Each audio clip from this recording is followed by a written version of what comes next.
Now, this particular webinar, I've seen quite a few already that other guys have done. Mine is going to be a bit more charts focused, so we're going to go over the reality of how these things actually work. It's not just going to be a boring sort of slideshow, but there are going to be a couple of slides just to get the written information there, so then we can go through and assess that with an example on a chart, because it's all well and good me sort of telling you why I do something or something like that, but it's no good really if I don't physically show you literally what I'm talking about. So what makes trading work? That's what I've made this sort of webinar called, if you like. And the reason why is because that really is going to nail it. That's what everyone's here for. I think everyone who's here might be trading themselves, or you might have seen me somewhere or come from Financial Juice, whatever it may be.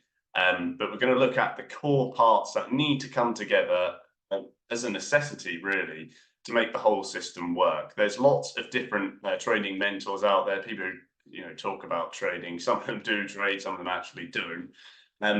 But nonetheless, a lot of what they say is very focused on one part.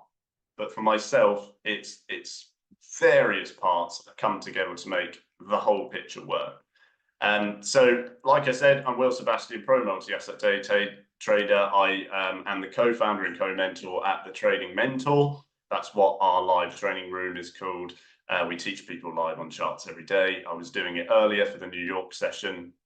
Spent a couple of hours doing a top-down analysis, so going through a wide portfolio and everything that everyone needs to know. I'm also the top liked and shared streamer and author for TradingView. I'm routinely on the front page and work with them fairly closely, just publishing my analysis. So what will you be shown today? Like I said, I'm going to move this out the way a little bit. I think everyone can still see me okay. Some of you might not want to. I'm sure you'll be more focused on what's going on.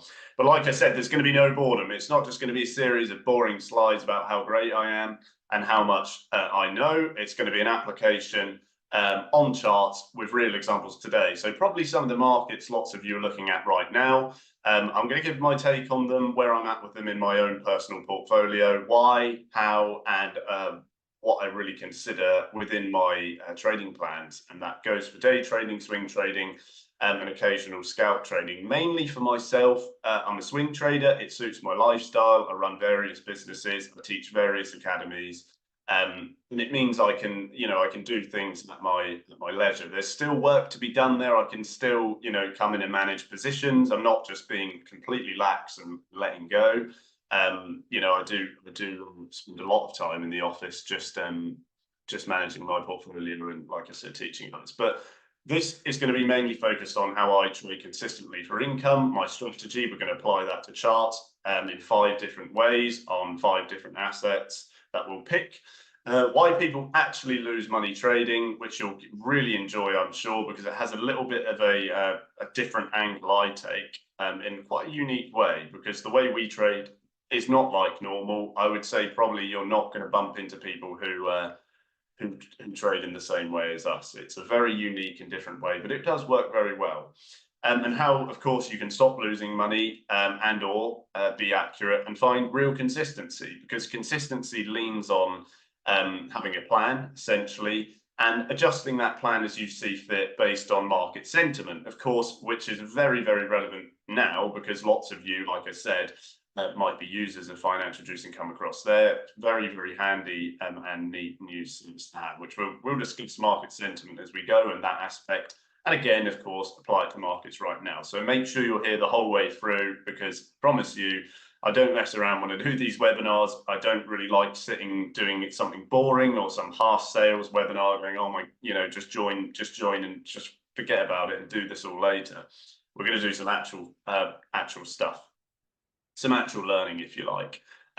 So the question box and the Q&A box and the chat is there. I do have it, but I will probably refer mostly to those questions as we get to the end of the webinar. So please do post them as I'm describing what I'm saying. And yeah, some of you will be familiar with me, and you've probably seen me publicly on TradingView. this will be a bit different. I'm going to go slightly further than I normally do.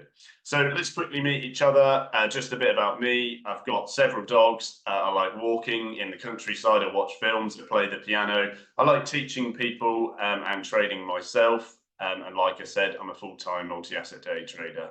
And I own an academy. Trading for me came quite young. I started learning to trade when I was a boy. I was about 14 years old. Firstly, just sort of messed around really, as many people do, and dabbled in you know, the illusions of grandeur, if you like. But I decided that when I started to become more of an adult and a bit more mature, and I got older, I thought I would really go for it. So I basically quit all prospects of going to university, having a job, anything like that. And I started just learning to trade, basically. Took me a while, took me a good amount of time, and many, many long days, long hours and hours and hours of staring at screens. But ultimately, and fortunately, you know, I'm blessed to be where I am at the place where I trade for income every single day. And I'm fortunate enough to be able to share that with other people as well, which is great from a very real and factual perspective. So a little brief part about me. If you haven't guessed already, I am English. You know, I'm from the UK, if you can't tell from my accent. So the challenges I had to defeat, we will get on the chart in literally one more slide. But just so everyone knows, you know, when I started when I was young, it was hard to find a mentor. That is probably one of the most difficult parts, really, because there are people out there like myself who actually trade and do teach people, but they're much more rare. Some people are very private, you know, they don't want to teach people, they don't want to share it. But the mass market is just people who are absolutely full of crap, unfortunately, and that's really where it all falls down. But for me, I managed to find some really great guys, really much older people who had the experience, hedge fund types. I had to pay for it, don't get me wrong. You know, I had to pay a bit to get there, and I spent a lot of time. But ultimately, I realized it became about making it fit me. I mean, everyone's brain is unique, every person is unique, and I think everyone's understanding of the markets mostly varies. When you do find something that works, what you do is typically you start to change it to fit you. So for me, for example, I was much more suited to swing trading. It gives me time to think, to breathe. It fits my equity size. It fits the way I live my life. It fits what makes me happy. So all these different things came into it. It wasn't just that I learned and that was it, and I just copied exactly what someone else did. I did copy what they did, but I then adjusted it to what made sense to myself. So you might find that that is the case, even on this webinar, when I talk about aspects of my strategy. You might look at that and say, you know what, I'll put that in mine, or I'll think about it in a similar way, but something that is much more relevant to my style, to my equity, my portfolio, all those different aspects which are going to come together, like I said at the start, to make one whole thing. Trading is very much one whole thing. You never really have one aspect that makes you all the money in the world. It's not really like that. You can't have, for example, you know, technical analysis without fundamental. In many cases, you do get plainly technical traders, but if you're never considering what's actually driving the markets, like the sentiment, then you'll suffer. In many cases, your risk won't change. But again, that is correlated with how I do things. So I then had to become competent in that way. I had to make it something where I didn't deviate. I was talking to a member earlier, he was trading gold and his equity size was a little bit smaller, and he was trying to trade gold in a way that worked for him, and he was struggling with the competency part. He was struggling to make that fit him. So I had to sort of, you know, put him straight and say, look, if this is going to be long term for you, you're going to have to make changes that are going to deliver that consistency and allow you to reach competence, because competence is really mode someone gets into after they normally have trained for a significant period of time. Mostly trading is a repetitive process. So usually when I call things out to members, it's something they've seen me do before, okay? But again, it's relevant to me. So I will state how it's relevant to me and they will adopt that and then make it relevant to them. So just remember that and keep that in mind. If you're ever seeing anyone else talk about trading in any way, just make sure that you understand that it's from their perspective. You might reach the same conclusion, both of you, whether something is a long or a short, for example. But the only thing that's going to vary is the way your brain interprets and understands information, because at the end of the day, everyone does that differently. If not, we'd all be the same. So I did it, like I said. Lots of people don't really believe too much in themselves, unfortunately. But as long as you just literally, it's more or less a law of averages. The more and more you work at that, the more you try, ultimately you get there. Okay, it's like rolling a dice and trying to hit a 3. Okay, you might not hit it on the first several throws, but ultimately you'll get there. Imagine it like a very much highly sided, 1,000-sided die or something like that, maybe for ants. But anyone can do it. It's not really discriminative on any basis. It's something everyone can adopt and do. Of course, now I'm going to show you how I do that. So without further ado, let's get into charts, and let's talk about the first part I wanted to discuss within the overall system. I've managed to shorten it to about 5 aspects which are completely relevant for price point picking, maintaining your equity, not over leveraging, and keeping everything in line so that that equilibrium, if you like, is sought after continually. Because at the end of the day, most traders who lose money are looking at massive swings up or massive swings down. That is also known as gambling. And I can tell you it doesn't work. It needs to be a process of lots and lots and lots of smaller trades over a very much extended period of time. Okay, and that is simply, again, how I adopted it. The mentors that taught me were great. You know, they said, look, just stop trying to go crazy and make all the money you can. Just massively reduce your size and make loads of trades over time, and you will see an upwards trajectory as long as your risk is right. So let's apply it to charts. Let's start going through that now. Can everyone hear me? Is everyone understood okay? Is there any video problems or sound problems? If that is the case, there's loads of people in here, which is absolutely fantastic. That's great to see. Looks like we're all right. Good stuff. Thanks for letting me know. As I said, as we go through, if you do want to put some questions in there, that's absolutely fine. I will get to those. If they're absolutely screamingly relevant to what I'm saying now, I will stop and answer. I think mostly to just keep things rolling through, I'll do a wider Q&A and we'll base it off the market now and everything like that. So, okay, so the first part with what I'm saying, and some of these points as well, you know, words like price action, you might have heard before, but I think very much widely they're misunderstood. At least in my case of teaching loads and loads of people, you know, people say, oh, it's price action this, but at the end of the day, they're not really understanding it properly. So for me, that comes into 2 other subterms, if you like, which are market value and probability. Now, I'm going to do this specifically on gold because it's quite relevant. I mean, regardless of the chart that you use, the markets are simply a series of probabilities. Okay, every single price point which you buy or you sell at, it has a different chance of occurring. Now, the secret of trading is that nobody actually knows the chance for all those things happening. You don't know what the exact % chance of something falling is or rising at any given time.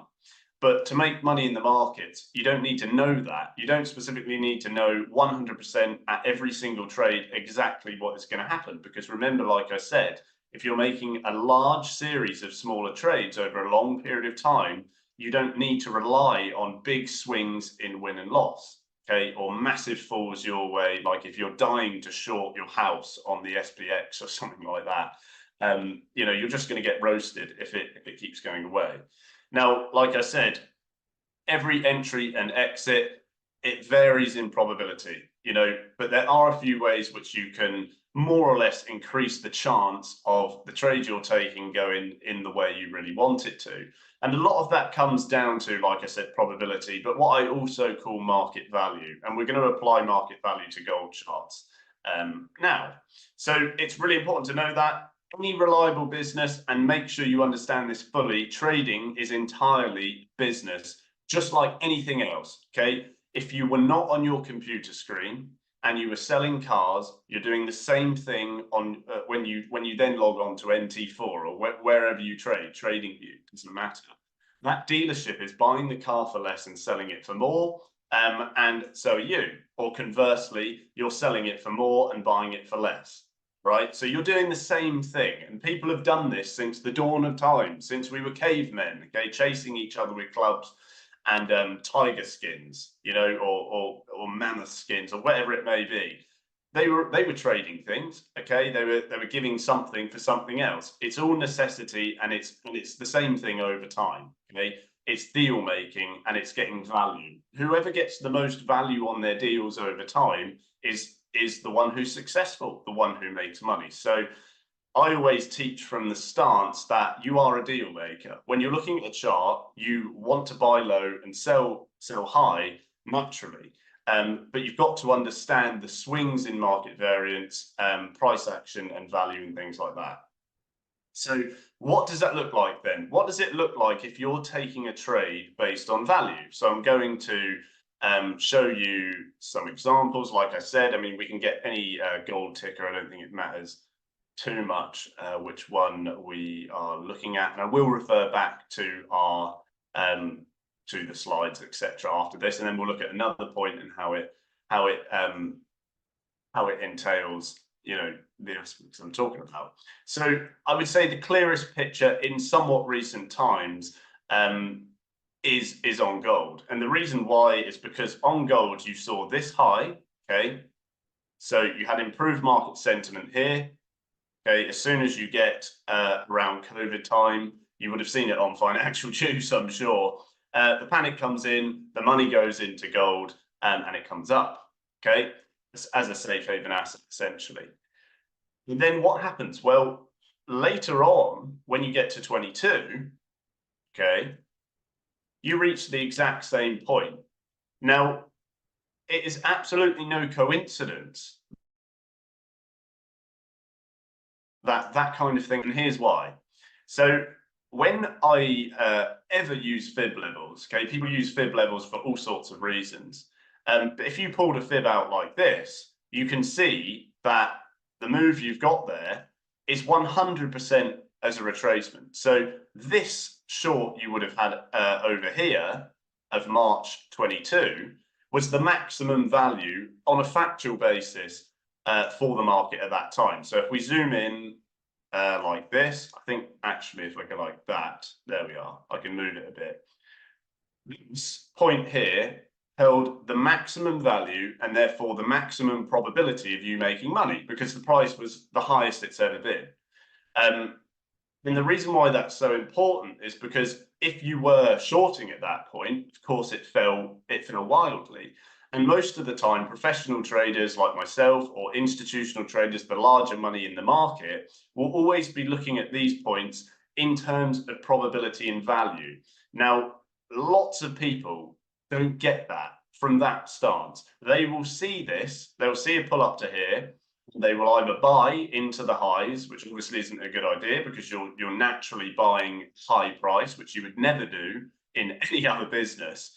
But you can see, therefore, clearly that the market value is at that point. Now, when you return to that again, well, what happens? Is it a blinding coincidence you then fall from the same place again? And the answer is no. It's because the larger, more successful money in the market, the winners in the market, are always going to short at a good level of value. And that's exactly what they did. Okay. Now you can see that across the board on those three highs. That overall took you from, like I said, around COVID time when you peaked, and then the sentiment wanes. Okay, people pull their money out of gold, all the way through to May 23. Okay, so in that period, you can easily see that the value is favoring shorts. Now, ultimately, what happens is, however, and this is where lots of traders get stuck and they lose money, is when you return there again over here, you come slightly higher than that high. Now, this is where things change slightly. People like myself saw this high, and you've got to understand that the value is there because it's coming back to, you know, the previous high. It's got the maximum sort of price value of the market. But if you pretend that it can't go any higher and you have absolutely no risk plans, you're going to suffer. Okay, so we call this level decay. Okay? And the reason why we call it level decay, if it lets me type it in kindly, let's get, we call it level decay for a reason. And the reason is because naturally, as you hit the same level in a market, it tends to get weaker. Okay. In other words, you're never going to hit something for forever. Okay. Eventually, it's going to come through. So all those traders who had already, the ones who made money, they're okay with it going wrong at this point because their risk is significantly lower on the fourth try because they're aware of level decay. Now, overall, the general trajectory for gold anyway is to the upside. It's always come up, okay, since forever. It's gained value. Why would that stop? You know, you could go on for days about why it could, why it couldn't, or you know, or whatever. It doesn't matter. But these kind of traders, like I said, will know what size to proportionate to that overall risk in the market. So when you have a level decay and you've hit something so many times, you've really got to ask yourself, how much longer can that go on? But the general basis for what I'm saying is all about price action and probability. When I talk about probability, what I'm referring to is the probability of you making a significant gain. Obviously, that is the highest when you've got the highest amount of value, okay? So at this point in March 22, you had the highest amount of value considering you had only ever gone that high once before. Okay, and that's why you fell so hard and then fell so hard again. It's absolutely no coincidence. And as many people say, history repeats itself in the markets. That's absolutely true. Now, let's imagine you're looking for a deal to the long side and you're looking to trade it that way. Do you think it's any coincidence again that you just happen to bounce from the same place there? And there just happens to be a bunch of candle wicks all along to the left, okay? And there just happens to be another one there, right? These things are not coincidences. These are areas, what we call flip zones or areas of price rejection. They're where orders have gone in and out of the market. But, and here's the but, they're also areas of value. This, within this newfound uptrend, which you saw, okay, which went like that, okay, where is the value? Where would you say the value is? Well, the value is on dips within the uptrend, isn't it? Because the only time you're going to get maximum value to rebuy something is at the lowest point on its overall upwards trajectory, right? So that's why that happens. People say, you know, oh, it's a good level of support. Well, great. What does that actually mean? What is support? Okay, it's an area of value essentially. So that's why we're always that's where the deal making aspect comes into trading. So you're always looking for the best deal within that overall move. So if you've got that newfound uptrend, like I said, you've got to be planning those longs at areas of considerable value. Essentially, if you're planning shorts, they're going to have to be at areas of considerable value. And that is why the markets repeat themselves, because those areas of value are known to those professional traders who trade them in and out at the same place, because they're looking for a good deal repeatedly. Okay, again, that's over the long term. It's not going to work in a day. If you decide to take this short once and you've made millions, it's not like that. You'll be taking shorts for years over various assets in very, very small sizes. So you never suffer when things won't go your way, okay? Because again, it's averages, it's lots and lots and lots of trades. It's not one or two. It's a myth, basically. So that leads me very much on to my next part, which is risk and sentiment understanding. Now, like I said, Financial Juice actually put something very, very relevant out very recently, and that's why I've decided to look at the yens. And it concerns the Bank of Japan. For those of you who do or do not know, they're looking at ending the negative rate stimulus, which obviously we'll go into live on charts. But essentially, if they start putting rates up, it's going to attract foreign investors or foreign cash, or basically people to save their money in yens because it's yielding a better return. That's generally how currency markets work over time. It's whom has the the best cause for investment. So risk management, therefore, is about associating what your portfolio and equity can handle in terms of the long-term variance of the market, which is why the yen is absolutely perfect for this, because it shows you how far something can swing within that harsh market sentiment. So it's absolutely key to get that. Again, the same person I was referring to that I was teaching earlier, his size that he had implemented into the market was too much for his equity. Now I said to him, look, if you short that now, yes, it might fall on this exact occasion and you might make a lot more money today. But what about next time? What about the time after that? What about the 5,000 other trades you make over the next 20 years?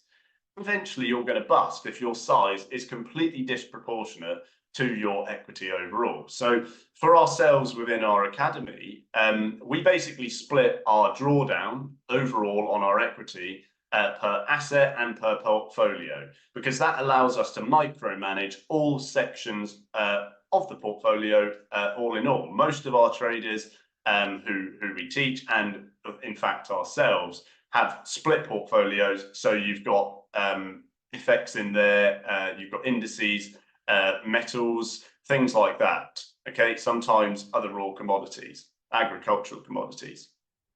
But you need to know for every single asset and for the overall portfolio what drawdown you're going to associate with that. And those rules are very specific, because at the end of the day, like I said, you're looking at the long-term swing, which is what we'll see on the yen. So traders who lose money don't look at how far they can survive a move, how far something can go and what it will do to them. And they often over leverage, therefore. So we're very, very hot on that. I've made tons of risk management videos, absolutely loads of them, to stop people busting, because they will say something ridiculous like, and I say ridiculous, maybe you'll get some backlash, I don't know, because it's very common speak, but they'll say, oh, I only risk 2% on every trade. Okay, well, what if you get 10 trades wrong? You've lost 20% on one asset. Okay, you're already 1/5 of the way down. That trajectory of bad trading with a 2% loss is going to blow you out. Okay, you should really be looking at 2% drawdown on an enormous swing if you want to survive. Okay, if that risk is not in proportion to your overall equity, you will always, and I mean this, you will always lose your money at some point. You might make money now, but you will lose all of it eventually. People don't get that, so they over leverage. So you've got to do something to stop that risk going up, and that's essentially where we go with it. So Federico, I'm going to cover that exactly on the charts now. Okay, there we are. So mainly in regards to sentiment. Now I will pick, do we want to go for the dollar yen or the Swiss yen, or just all yens in general? Let's go for the dollar yen. That's probably a good example. So just close that. And by the way, we're going to get on to sentiment more in detail as well, because it's what we're doing. Sentiment is basically the mood of the market, what's driving it, and what drives the market simply is news. At the end of the day, it's why people are getting greedy, why they're fearful, why they're getting in and out of markets overall. So particularly with your dollar yen, and there's a few things that are relevant to yens and what I'm showing. So I will say what I was going to say in regards to the slides, and then I will get on to those questions specifically, because there's some really good ones in there as well. So your dollar yen, you've lost a significant amount of value on your yens over time. You can see that across the board: dollar yen, AUD yen, CAD yen, pound yen, Swiss yen. Particularly the Swiss yen has been humongous because of their rates. Now you've got to understand that any forex market is going to be directly tied to interest rates within that relevant economy. Okay? Because central banks that issue the interest rate and decide what it will be are responsible, therefore, for the flow of money in an economy, okay, and the distribution of money, essentially. When interest rates are higher, people obviously spend less because they have less money, so it slows things up and down. I'm sure many of you are familiar with that. You can read all about it on the internet, and of course we do teach it. But if you look simply over the last 10 to 14 years or so, the yen has lost a considerable amount of value. Now, Japan exports a lot, which is okay, but eventually there is always a point where enough is enough. Okay, the yen can only get so weak. And there's a couple of things you could have done here if you know to stop yourself getting wasted if you were short. Okay, and that is quite simple to get, because if you were looking and saying, okay, well, look at Japan's rates, look how weak things are going to get, you would have been fully prepared for this market swing. Okay, all the way up to this point when you finally peaked recently at 151. Now, I called this short various times here. That was an editor's pick. Thousands, tens of, maybe even 100,000 people saw it there when I called it short. I called it short again, and I've called it short again now.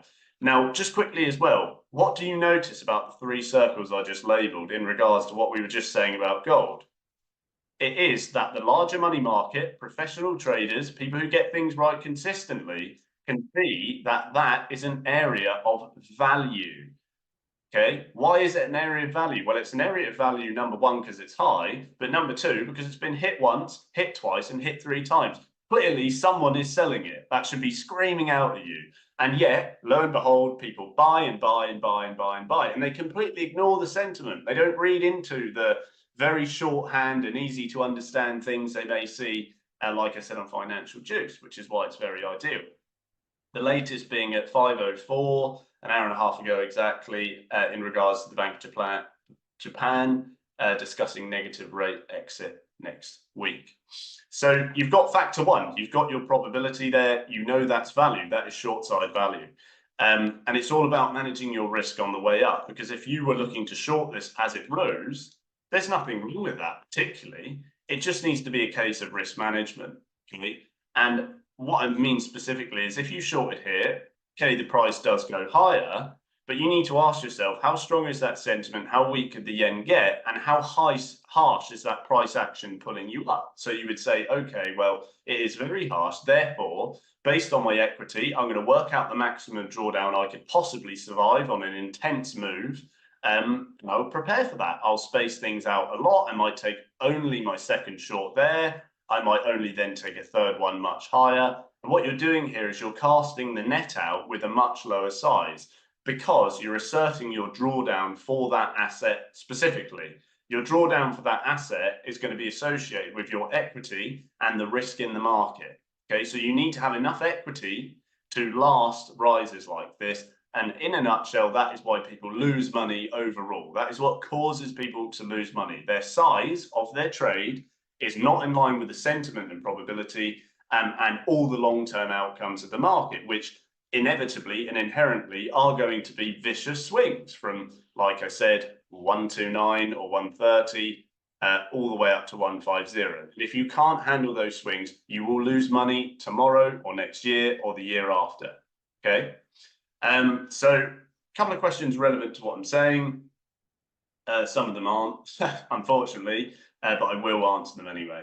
At what point do you pull the trigger? What time frame or price action formation? So, like I said, Mason, great question. I am a swing trader specifically, so I focus mainly on the monthly, weekly, and daily, and the 4 hour. When I want to take entry and get a very specific nitpicking price, if you like, because I am a bit like that, I'll drop to like 5 or 15 minutes. But your timeframes you use are always going to be associated with the style of trading you're taking. So if you're a scalper, you would naturally drop your size incredibly, and you would use very low timeframes. If you're swing trading, the trade is going to take longer. Therefore, you would have a higher size because there's a bigger spectrum of a price swing.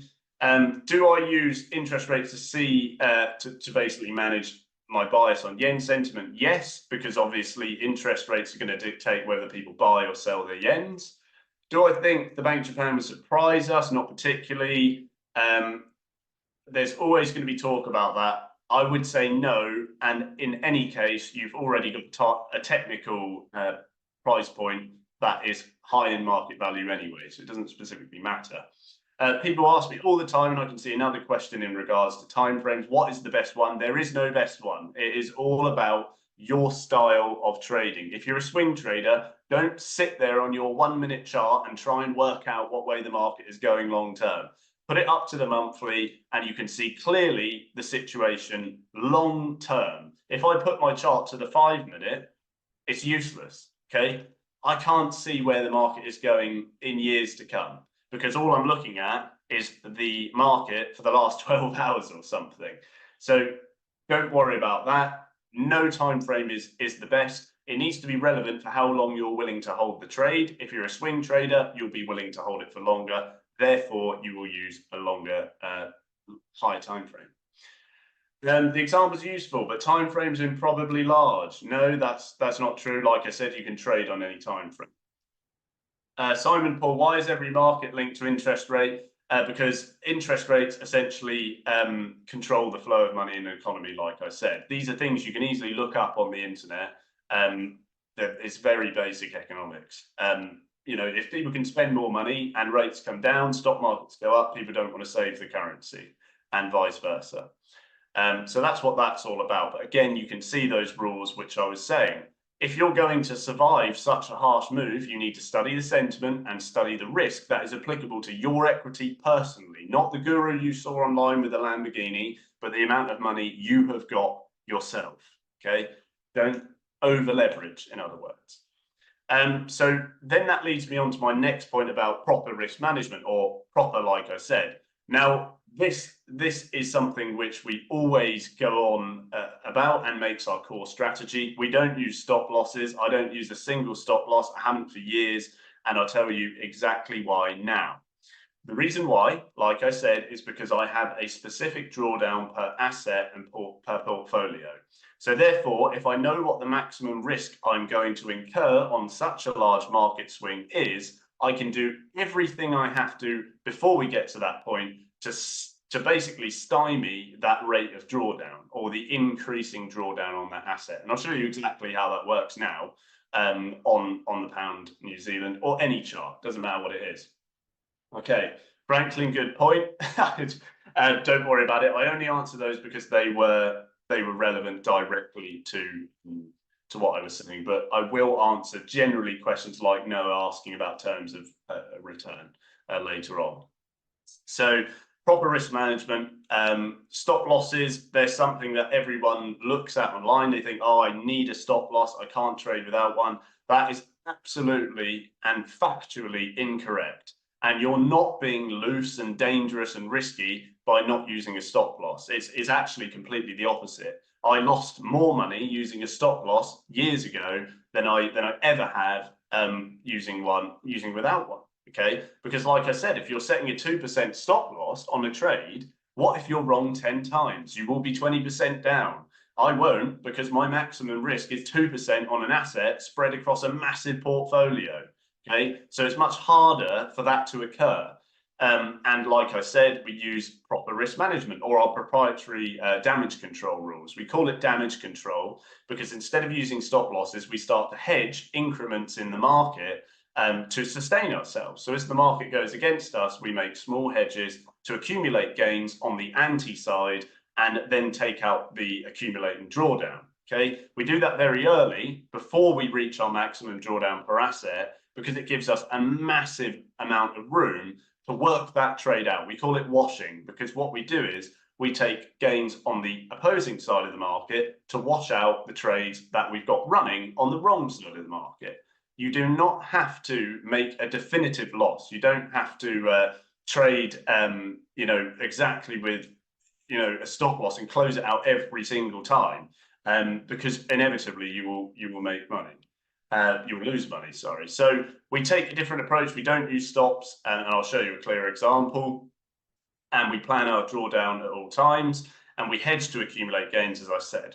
And the use of a hedging in itself is essentially an artificial stop loss, because when you hedge, you're temporarily taking part of your position away. So it's like a stop loss, but the difference with what we're doing is we don't realize the losses. With a stop loss, you're out and that's it. That's the end. There's nothing more.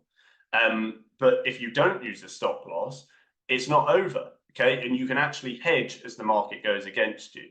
And that is a skill we teach every day. We're live for 15 hours a week teaching people how to do that on charts. So let me give you an example, like I said I would. Let's have a look. Let's just look at the chat. Blah, blah, blah, blah, blah. Bogdan, in regards to a time frame that's relevant to a day trader, specifically speaking, that is your 15-minute to your daily chart. If you're intraday trading, that is, because if you're looking at your monthly, you're looking months ahead. If you're looking at your 1 or 5 minute, you're looking in the next hour. If you're intraday trading, you're probably going to be looking for about 10-hour span. So those are the ideal timeframes to use. Nyasha, yes, I include, I guess. Mark Harris, great to see you as an Academy member, and he knows the beauty of changing your perspective and being open to everything. So let's talk specifically about what we mean. And there's a few good examples within your pound New Zealand. Now, the easiest way to understand this is the following. If you look at this point down here from October 2016, all the way up to this point over here, okay? Or in fact, I tell you what, we'll take this bit price all the way to up here. Within this move, what you should notice is that the whole thing is not a straight line. It's jagged, it is an oscillation, it is up and down and up and down. Now, within that move to the upside, it would be a tentative uptrend, okay? People are buying into their pounds and then they're not interested in investing in New Zealand dollars. Again, like I said, ties to the basic economics that determines the value of currencies. But you can also see again throughout that move, it's various areas of price rejection and price action and value. So this area again is where traders who are successful would say, okay, well, this is low enough. It's a good deal. It's just like buying a car for a cheaper price than you thought you'd get it for. And the price rises therefore. Accordingly, the same thing happens to the short side, doesn't it? The same thing happens there to the short side. Now, the difference with what we do is the following.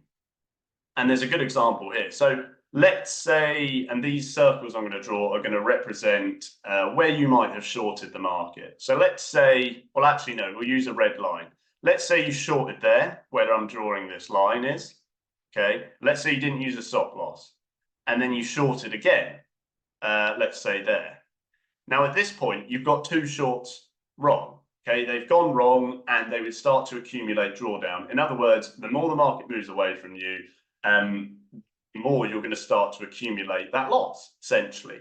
Now, there's two ways that can go. If you use a stop loss, you've lost the money. It's over, you've lost it. And the more you make more entries against the sentiment, which you would be battling, the more you're going to lose. And if you're losing 2% per entry, you're going to lose 8% on a tiny move. It's ridiculous.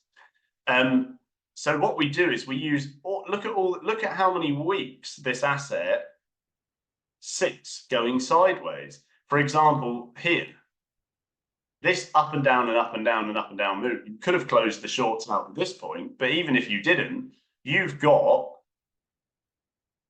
literally well, it goes on for even longer than that, doesn't it?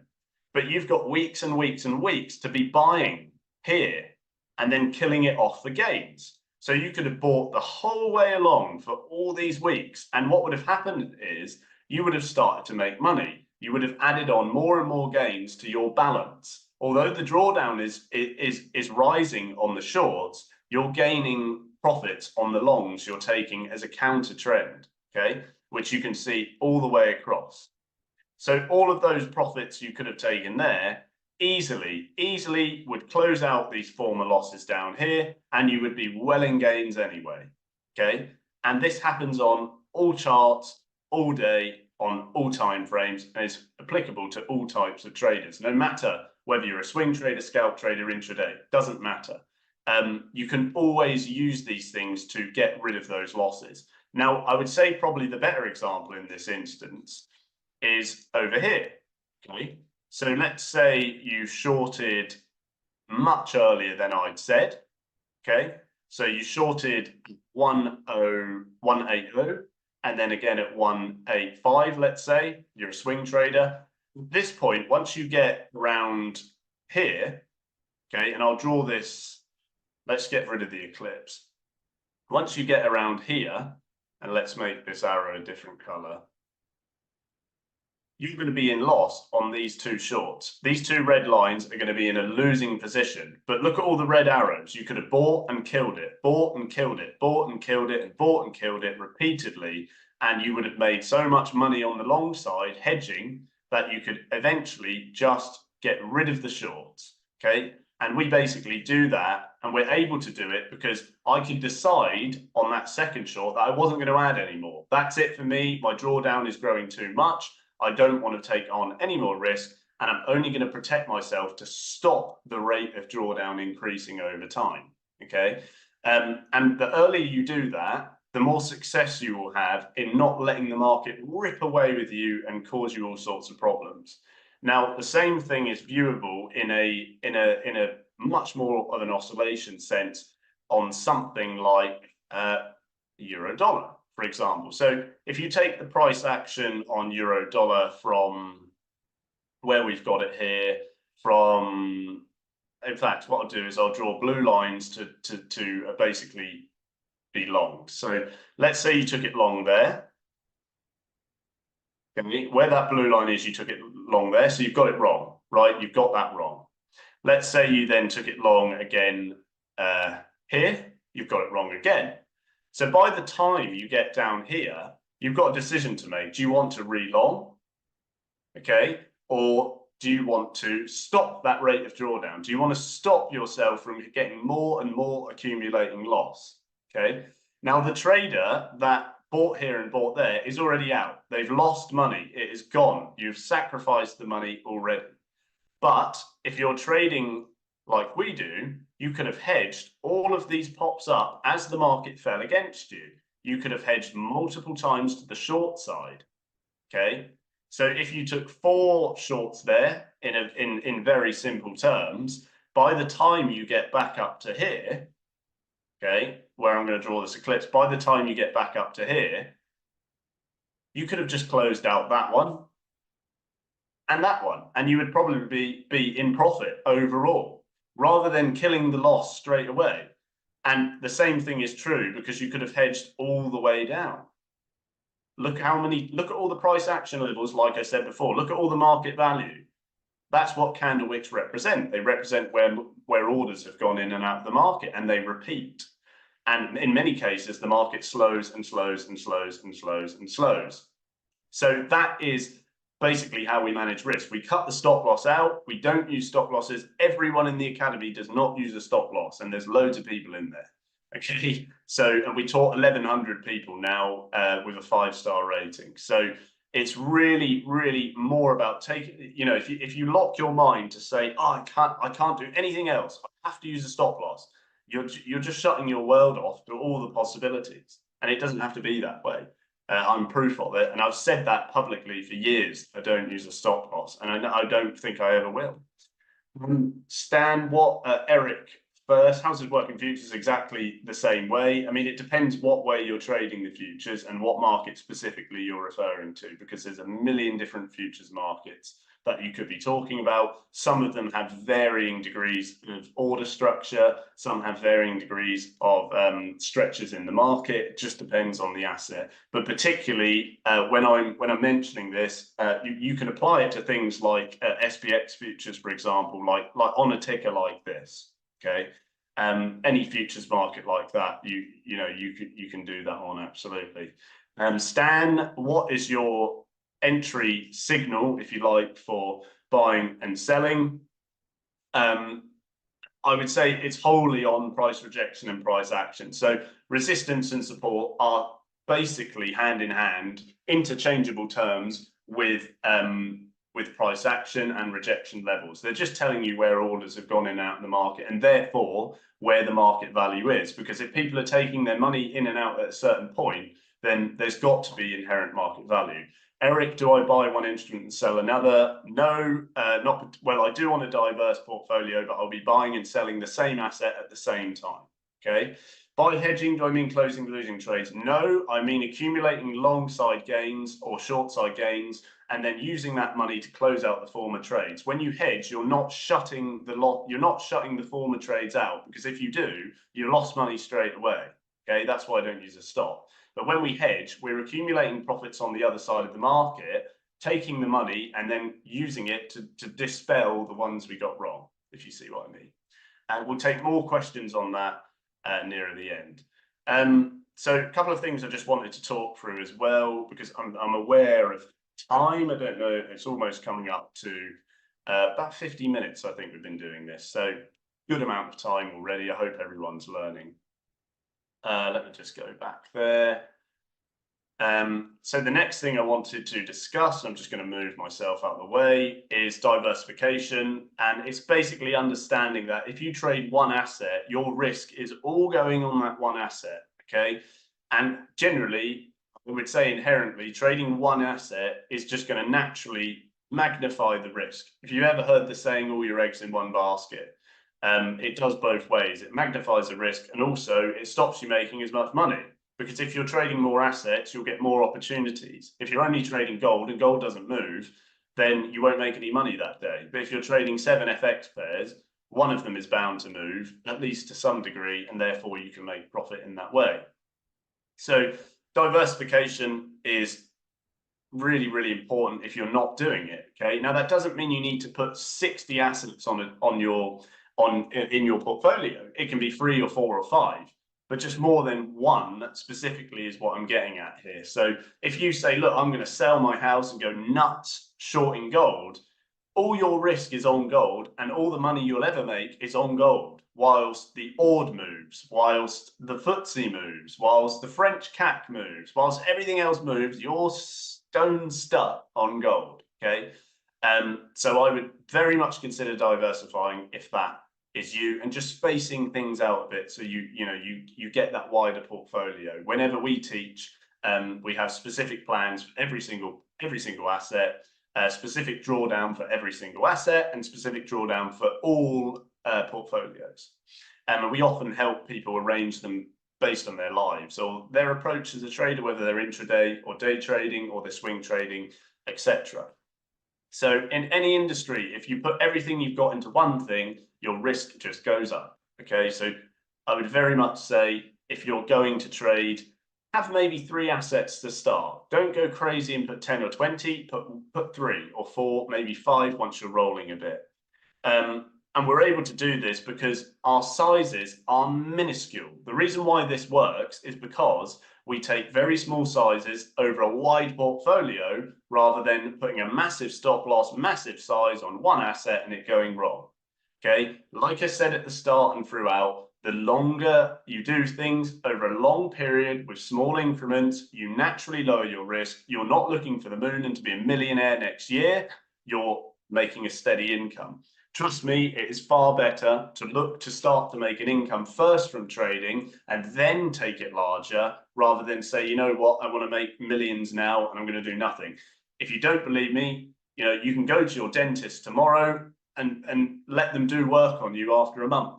They're going to be rubbish. They're probably going to break your teeth. Okay, doesn't happen, does it? Doctors, how many years do they train? Okay, trading is the same. You're not going to get it in a day. It's repetition over time and over a very large amount of trades, not 1 or 2 with a massive size.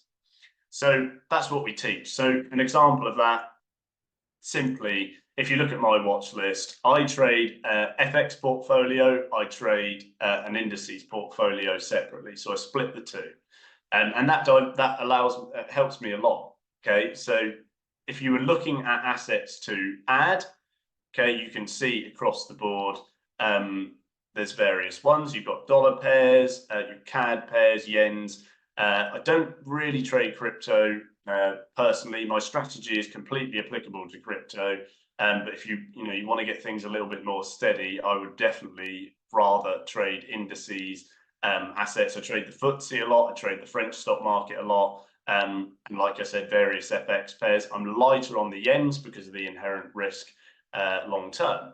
But I associate all my drawdown and all my risk to all my assets and all my entries, everything like that. So Andreas, if you think you can't hedge in Forex, you might be saying that your broker won't let you do it. Lots of our, for example, American members, they just use 2 brokers, okay? And that's how they get around that, no problem. And I think there are a few other things you can do. And no, I don't mean that if you're long the euro dollar, you'll short something else with a dollar in it. No, you're hedging the exact same asset. Okay, so if you bought the euro dollar and you're starting to accumulate drawdown, you would start to sell the euro dollar to accumulate the short side gains necessary to remove the long side loss. Okay. Absolutely, Stan. We've got funded traders in our academy. Yes, it does work, and it actually works really well because you can massively reduce the risk by doing this, and you'll stay well under the risk limits. Mason, thoughts on crypto? I still think I'll probably do that nearer the end, if that's okay, just because I want to get through the trading rules first. Generally, crypto is a risk-on asset. If you're going to short it, you're running massive risk. It might come down, it might go up. I generally don't want to touch it because I can trade everything else very much safely over longer periods of time. So yeah. And Eric, yes, that's correct. We've got quite a few traders, like I said, here in the US who do exactly that. And there are some other fixes in regards. It does depend on your country, I would say. So the last thing I would say is probably the most important thing. If you don't know this and you don't understand this, you won't get trading right and you'll probably lose money doing it. I talk about it all the time in our academy. It's about natural market flow and the time frames you use, how they all correlate. Steve, again, I will get to that question at the end, but the answer is yes, it works for that as well. Natural market flow, all your time frames are relevant entirely to the length of time or the span of the market you're referring to. So we'll do that on charts. And it's because lots of people, when they look at charts, they say, oh, it's uptrending on the 1 minute, but it's downtrending on the 15-minute, or it's uptrending on the daily, but it's downtrending on the monthly. And they don't understand why that is and how every single time frame is respective to itself and the span of the market you're looking at. So I'll get onto that specifically in a minute. We can do that on US pairs. So that means handling positions across the long-term flow of any financial market. And again, like I said, if you're incorporating those risk management methods that I discussed throughout, adding, reducing early, hedging in proportion to the drawdown you've allotted per asset and per portfolio versus your equity, you'll find things a lot easier because you'll start to get the natural flow of the market and trading in and out of those oscillations over time. Okay, and that will keep you completely aware of how time frames work and they correlate together. So practically everyone who loses money doesn't get how time frames actually work. They understand that time frames are different ways of looking at the market, but what is the actual use of them? And this is something I love talking about because whenever I say it, people are like, oh, what the hell? I didn't even think about it in that way, I guess. So remember what I said a minute ago. I'm just going to go on the AUD dollar, I think, for this. Where are we? I get lost in all these assets. I'm going to go on the euro dollar and I'm going to move this out of the way for a sec.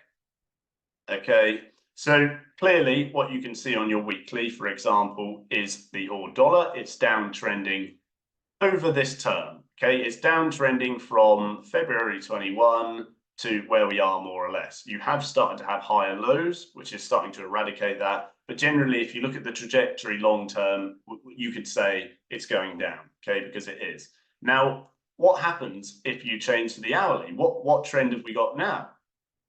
Okay, well, suddenly you might say, okay, well, it's a near-term uptrend because on the 13th of Feb, you've started to come up.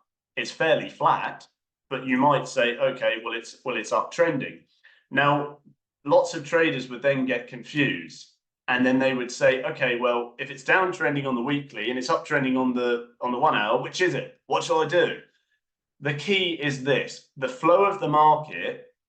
Okay, every time frame is individual. So the 1 hour is showing me what's likely to go on in the near term, what the trend is in the near term. The weekly is telling me what's going on over weeks and months, the long term. Okay. So you've got to understand how this market is flowing, therefore, long term. Well, it's downtrending. Okay. So if you're buying on lower time frames within that, you've got to get why you're doing it, and you've got to stop doing it early enough. Okay. So I'll tell you what I mean. If you look at this weekly chart, you peaked up here and the price is high, therefore. If you then go to your 1 hour and you say to yourself, you know what, I want to buy the dip, you're going to be buying a very high price. Okay. All right. Now, I know we're on the hourly at the moment, but if you look at the weekly, you're primed to continue that downtrend as you did all these other times. Whether you think the odd dollar is going to go down or not, it doesn't actually matter. If you just look at the past, it has considerably. And again, this is another instance where you could have hedged the market down if you longed it. If you bought it there, you could have hedged the short side all around here, and you would be out for gains. And you could have hedged, and you could have hedged. Thanks, by the way, Franklin. You're a big fan. That's great to hear. And you're saving up. Brilliant. Good for you. And thanks for coming along to all my things. So there you go. You know, you could have hedged it. But what I'm saying is the market is moving down long term. So if you're going on the 1 hour or the 15-minute and saying, oh, wow, this is a brilliant uptrend, I'm going to buy it, you're buying at a high long-term weekly level. Okay. So you're buying at the highest point in a long-term down move. So if that down move continues, as it has for years, you're going to get cleaned. You're going to get cleared out because you're not looking at how the timeframes are individual. Okay. So yes, this is an uptrend on the 15-minute, but it's not on the long term. The long-term market's coming down. So you're only going to have a limited amount of time to trade it to the upside. So your exits, therefore, going to have to be much sooner. Your risk management is going to have to change. Your drawdown per asset might vary per portfolio, and so on and so forth. Okay. So those things have to all be known. They've all got to come together in some way so that they make one system of concise risk management and consistent gains. And that's basically how I trade in a very diverse portfolio. Okay. So it's very important to note that. Andreas asked, what's my portfolio return? Many traders won't tell you what theirs is. They don't want to know. As a swing trader, mostly for myself per year, I like to make more or less up to 150%, not working an awful lot. I don't sit here and sweat all day scalping the market. Some of our traders make 300% a year. It just depends how much you work. If you're sat there more and more and more, you can make hundreds of percent. That's completely up to you. But I like living a relaxed life and also getting paid at the same time. So that's why I take those entries. Lots of our guys sit there and they're quite happy. Some of them make 1% a day. Some of them make 10% a month. It's still 120%. Some make 20% a month. And it's just down to you. The more you trade, the more money you make. It's as simple as that. That is literally logical fact. It's not about being, in some way, it is about being a good trader, don't get me wrong, but it's also about spending the time to get the opportunities to take good entries. And if you're making money every single year and quite a lot of it, you know, that's no problem. Even if for you that was 40%. I mean, if you look at a hedge fund, you know, if the market's not going wrong, they'll make like 10, 15%. They'll be overjoyed. They'll be popping champagne. If you invest in the stock market in a good year, you might make 7 or 8%. Okay, depending on what you buy. If it was generally boring blue chip companies, it would look something like that. So making 20 times that and not doing loads and loads of sweat work here all day is much better. Okay, I could sit here and say, look, you'll be a millionaire and you'll make 1,000% next week trading crypto. It's bollocks. It's not true. It's not going to happen. Nobody is going to do that for you. Whether you believe it or not, that's up to you. I just like teaching things that work consistently and are proven to work. Okay, and I think that's why I get a lot of engagement in all my things, my streams and posts, etc. And that's what we're all about, just helping people to learn so they can change their lives. So I know it's hard, you know, if you're sat there and you might have been trading before and stop losses are getting hit, you're getting margin calls, you're stressed, you're up at night, it sucks. Price is going against you every time because you don't understand value and probabilities and the probability of all markets. You don't understand natural flow, how to incorporate all time frames so that you can be accurate long term. You're then going around in circles doing the same thing, and you start to eventually get to that point, that very horrible point where you start to lose money. I lost money at the start. My mentors lost money at the start. Their mentors lost money at the start. Everyone who learns without proper risk management and proper mentors will lose money. Okay. Then when you find what works, as some of you guys who are in my academy in this chat are already, and some of you who come to every stream like Franklin does, you know, you'll start to see there's a bit more to it than just being a moon boy and buying things at all-time highs and gambling. Basically, if you want to go gambling, the casino might be open probably 24/7 because they're always there. Take your money. Trading brokers are not casinos, okay? And you're only going to experience this if you don't get the natural flow of markets, and the repetition that therefore needs to be included for you to reach a level of success.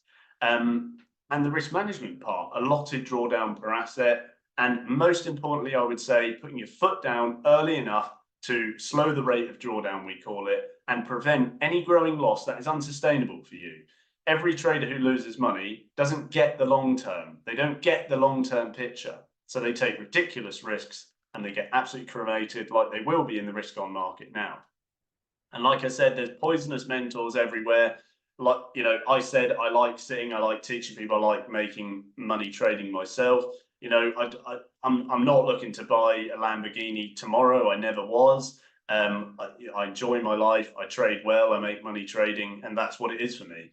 That's reality. That's reality for everyone who trades and makes money.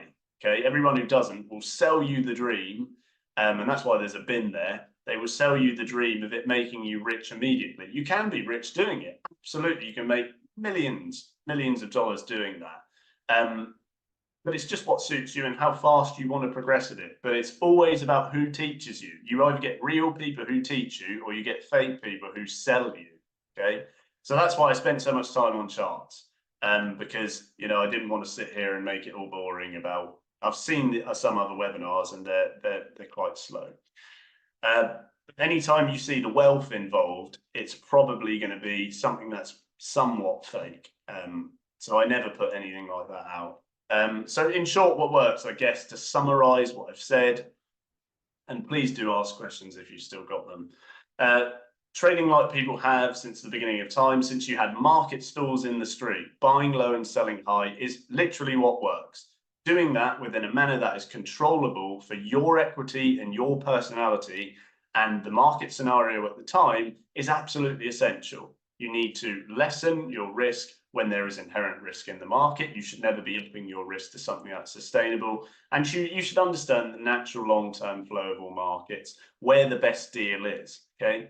So making deals in and out of the market, where is it probable that my entry is going to turn the way I want it, okay? Am I buying at an area where someone who's professional or an institutional trader would also be saying, wow, that's a great deal, you know? There's a lot of things I like, and whenever I try and buy something, I want a good deal. I think everyone in here probably says, well, can you do this price? Or could it be like this? Or you'll search around a bit. Everyone wants to pay less. That's an inherent fact of being a human. That's the nature of being a human. You wouldn't be a human if you didn't do that. So it's all about making deals at good points, and institutional investors and professionals like myself know where those points are because we've sat here and studied them. We know the exact rules. Managing risk for all assets, it's got to be tied to your equity, like I said, and the market sentiment at the time, the risk market at the time. Okay, at the moment, for example, like again, you can see on Financial Juice, there's tons of risk events, or there's tons of risk on sentiment coming in. People are flooding their money into risk on assets. That's why Bitcoin's flying up. That's why stock market's going up. If you don't know that's going on, you're going to struggle because you don't understand even from the basic principle of what's going on. You can't ignore that. You need to be able to see that. And that comes right into understanding the natural flow, because it's all well and good understanding why something is moving from a fundamental basis, i.e. the sentiment, the mood around the market, economic data, the reflections of the central bank, because essentially the central banks are what control everything. So all you really need to care about is what they're going to do.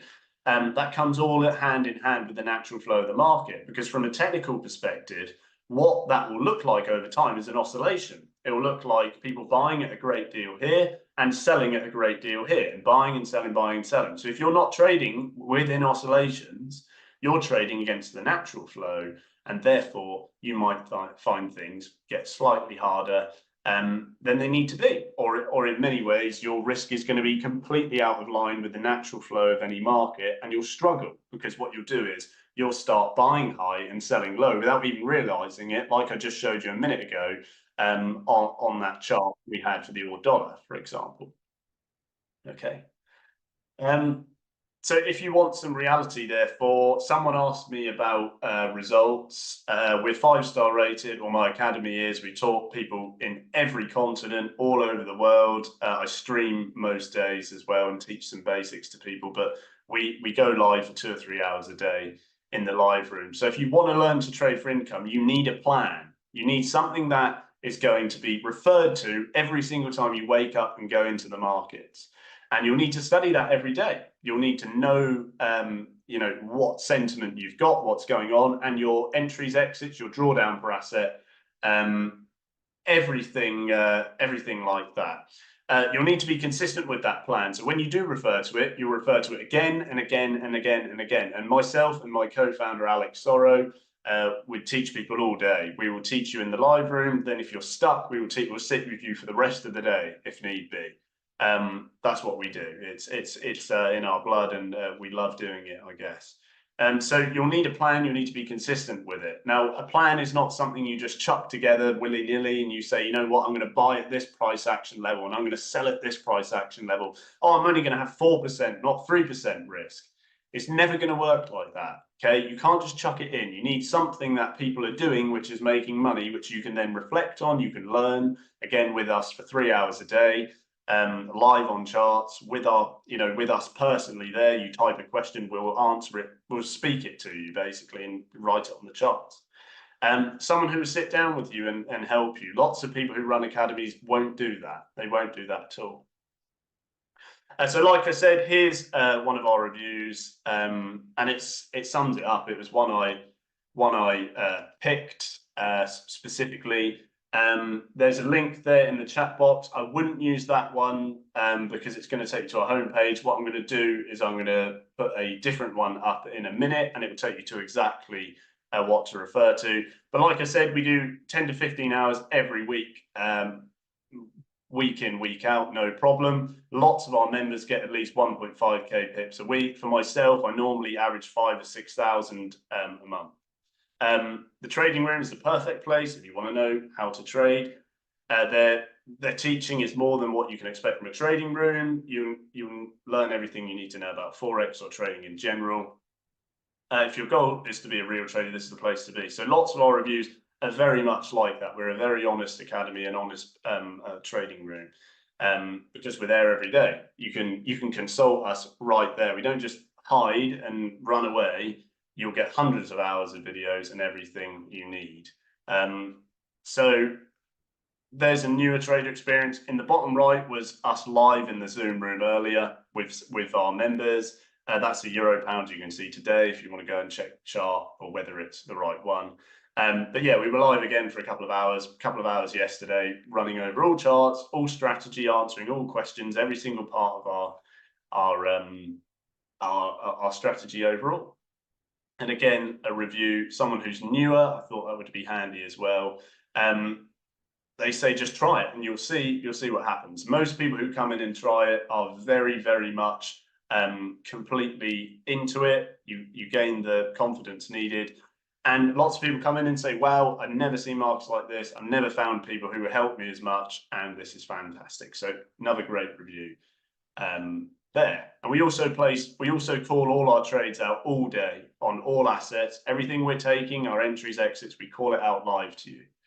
I can vouch, there's one in the chat box. Thanks so much, Wayne. I really appreciate that. I can vouch for Alex and Will, genuine guys. I'm a former student as well, Daniel B. Thanks so much. I made the best results of my life. That means so much to us. Thank you. Thanks, Daniel. I really appreciate that. Wayne as well. Great to hear. I see Wayne's in now. Daniel B, I hope to see you again. I know you've obviously done things really well anyway. But that's fantastic. Yeah, my co-founder, co-mentor, Alex, is the one who runs a trading room with me. He's a veteran trader, 10 plus years experience, taught absolutely loads of people. And again, you can see the results in the chat. So with this, hundreds of hours of recorded training, might even be 1,000 hours or more of recorded training. We'll teach you every day on charts, everything you need to know, any question you want. There has never been a time where I've said, I don't know the answer. We can help you. We can help you structure your portfolio, everything. Mark Harris, another person in the academy, thank you so much. Will, I consider best in the market. I do appreciate that. Thanks, Mark. That means a lot to me. Thank you so much. Thanks, guys, for your comments there. I didn't know that was going to happen, so that means a lot. Thank you so much. You get all indicator packages, all risk management plans. Will help you whenever you need it, all day, all night. We don't care. Whenever it is, it's fine. We will help you out. You get guided trading plans. We call all our trades out, but most importantly for people, we do 2 or 3 hours live with us. You can consult us. You can say things to us. We will physically be there and answer you every single day live on charts. Live on charts, we'll draw it all. You can see what we're trading, how, why, and when. We take trades all day. So for this webinar only, I'm going to do a discount offer. Like I said, you'll get 2 or 3 hours live with us every day on charts, hundreds of hours of recorded videos for our training. So I'm going to put the link in here. That is the one you will need if you want to get on board. It is right there on the screen now. If you want to type it in the browser or you want to click the link there, once you press that, you will be taken over to this page, and you can either get a monthly subscription here, or you can get the free monthly subscription here, or the yearly subscription there. Quite a lot of guys take the free monthly and yearly because there's a really good saving there. But the value works out incredibly. I mean, because we're giving you 15 hours live a week, it is absolutely minuscule, the cost. Minuscule.